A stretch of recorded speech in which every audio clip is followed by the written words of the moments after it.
Lila was a curious girl. She loved to explore. One day she heard whispers about a magical forest. This forest was said to be full of amazing creatures. Lila really wanted to see it for herself. Lila lived near the edge of the woods. She would often stare into the trees. The woods looked dark and mysterious. Lila knew there were secrets hidden within. One sunny afternoon, I decided to be brave. Today, I would see the magic for myself.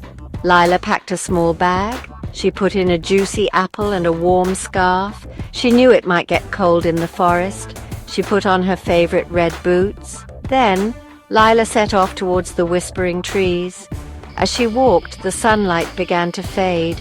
The trees grew taller and closer together. Lila felt a bit scared, but mostly excited. She was finally going to see the magical forest. Deeper and deeper, Lila ventured into the woods. The sunlight was almost gone now. It was replaced by an eerie glow. This light seemed to come from the plants and the trees themselves. Strange shadows danced around her. Still, Lila walked on. She wasn't afraid, not really. Suddenly, a butterfly flew across my path. But this was no ordinary butterfly. Its wings shimmered with 1,000 colors. It was like a tiny flying rainbow. Lila gasped in wonder. She'd never seen anything like it before. The butterfly fluttered around her head. It seemed to be beckoning her forward. Lila, captivated by its beauty, decided to follow. She trusted this magical creature. It seemed friendly. Besides, who could resist a butterfly that sparkled like 1,000 stars? The butterfly led her deeper into the forest. The path became more winding and difficult, but Lila didn't mind. The air around her seemed to hum with magic. She knew she was close to something special. The butterfly led Lila to a clearing. In the center stood a magnificent tree. It was taller than all the others. Its leaves shimmered with a silvery light. And strangest of all, it had a face. It was old and wise, with kind eyes and a gentle smile. Welcome, child. I have been expecting you. Lila's eyes widened. A talking tree. This was even more magical than she had imagined. Who are you? I'm the Heart Tree. I protect this forest and all its creatures. Lila felt a sense of peace wash over her. The tree's voice was soothing and calming. The butterfly, it led me here. It was sent to guide you. For you, young one, have a quest to fulfill. Lila's heart skipped a beat. A quest? This was just like in her storybooks. What must I do? Lila asked, her eyes shining with excitement. The Heart Tree smiled. Deep within this forest lies the Crystal of Dreams. It holds a powerful magic, but it has been lost. Lila listened intently. This was important. Find the Crystal of Dreams. It will help you understand the true magic of this forest. Lila nodded, determined to succeed. She wouldn't let the Heart Tree down. But where should she start? Just then, a small red creature darted out from behind a bush. It was a fox, but with fur the color of autumn leaves. He was holding a basket, and he looked very upset. I've lost them, my precious glowberries. I dropped them in the Whispering Woods, and now I can't find my way back. The fox, whose name was Finley, was very worried. He needed those glowberries for his family's dinner. Don't worry, Finley. We'll find your glowberries together. Finley, relieved, told them that the Whispering Woods were named for the talking trees that whispered secrets to each other. Following Finley's directions, they entered a part of the forest where the trees grew close together. Their branches intertwined, creating a canopy overhead. The air was still and quiet. Be careful, the Whispering Woods can be tricky. It's easy to get lost. Lila stayed close to Finley. She didn't want to get separated from him. As they walked, they heard soft whispers all around them, but they couldn't make out the words. Suddenly, Finley stopped. Look. Finley pointed to a large oak tree. Perched on a branch was a wise old owl. Its eyes were closed and it seemed to be fast asleep. He might be able to help us, but be careful not to wake him too suddenly. Lila carefully approached the owl. She didn't want to scare it.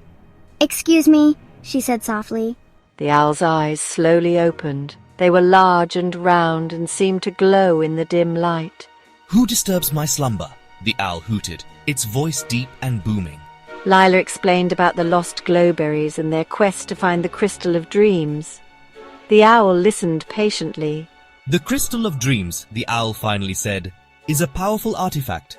To find it, you must face your fears." Lila was confused. What fears? The owl pointed a wing towards the darkest part of the woods. "There," he said, "in the heart of darkness, your true test awaits." Lila's heart pounded in her chest. The darkness looked scary. Taking a deep breath, Lila stepped forward. Finley was right behind her, his eyes wide with worry. The forest grew darker and colder as they entered the heart of the woods. Strange shapes seemed to move in the shadows. What was that? Finley whispered, his voice trembling.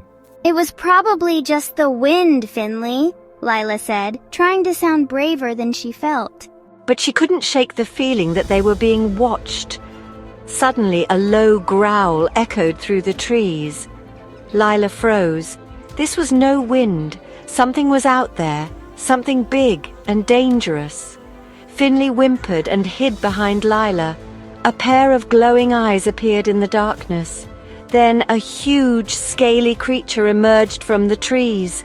It was a dragon. Its scales were the color of midnight and its eyes burned like fiery coals. Lila's breath caught in her throat. This was her fear, her greatest challenge. The dragon glared down at them with disdain.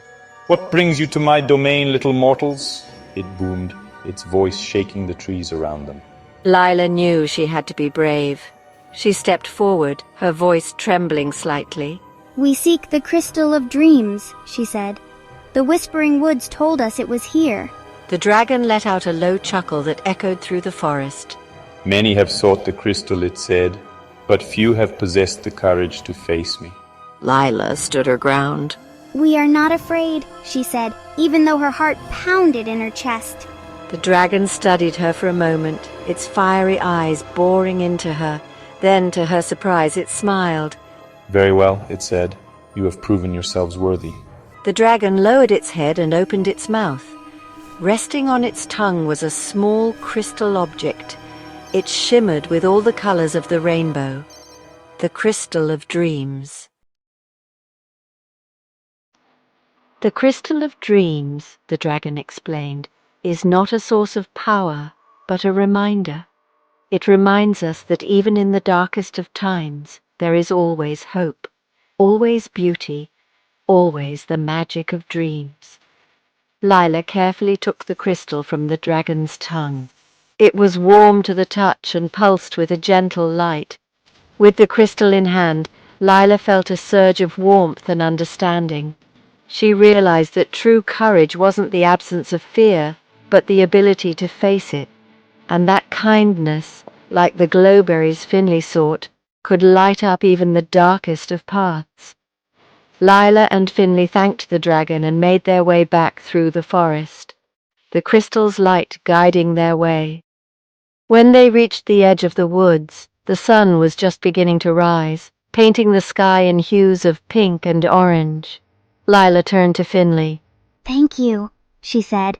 "I couldn't have done it without you." Finley smiled. "And I couldn't have found my glowberries without you," he replied. Lila hugged Finley goodbye and then made her way home, her heart full of wonder and her mind filled with the memories of her adventure. She knew that the magic she had found in the forest would stay with her always, and she couldn't wait to share her stories and her newfound wisdom with everyone she knew.